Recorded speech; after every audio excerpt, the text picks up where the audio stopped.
ఇది సాధారణ వార్త కాదు. మన సమాజం మనుషులు ఎంత ప్రమాదకరంగా మారుతున్నారో చూపించే నిజం. యూట్యూబర్ వైష్ణవి భర్త హరిబాబు కట్నమని కులమని గొడవలు పడుతూ లాస్ట్కి పాపం వైష్ణవిని అతి దారుణంగా పొడిచి చంపేశాడు. వైష్ణవిని ఒకదాన్నే కాదు, పాపం తన కడుపులో పెరుగుతున్న 4 నెలల శిశువు ఇంకా భూమి మీద రాకముందే చంపేశాడు. ఇది విని ఇదయ్యి 20 రోజులు కూడా అవ్వకముందే ఇంకొక దారుణం వినాల్సి వచ్చింది. ఈరోజు మౌనిక రవీంద్ర అనే నేవీ ఉద్యోగి తనతో గొడవపడి చాలా దారుణంగా చంపేశాడు.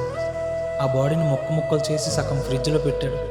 తలను కాల్చడానికి ట్రై చేశాడు. అంటే ఒక మనిషి కోపం ఎలాంటి పని చేయడానికి కూడా ఆలోచించదు. వీళ్ళిద్దరి జీవితాలు ఒక్క క్షణంలోనే ముగిసిపోయాయి. వీళ్ళిద్దరి జీవితాలే కాదు, చంపిన వాళ్ళ వెనక ఉన్న కుటుంబాలు కూడా అన్యాయం అయిపోయాయి.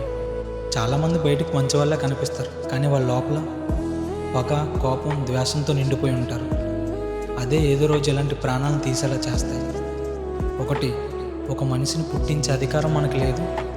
అలాగే ఒక మనిషి ప్రాణాన్ని తీసే అధికారం కూడా మనకు లేదు. ఇందులో మన తప్పు కూడా ఉంది. ఇవన్నీ చూస్తూ ప్రార్థన చేయకపోవడం కూడా మన తప్పే. మనం ప్రార్థన చేద్దాం. ఆ కుటుంబాలకి ఆదరణ కలగాలని, ఇలాంటి పనులు చేసే వారి హృదయాలు మారాలని.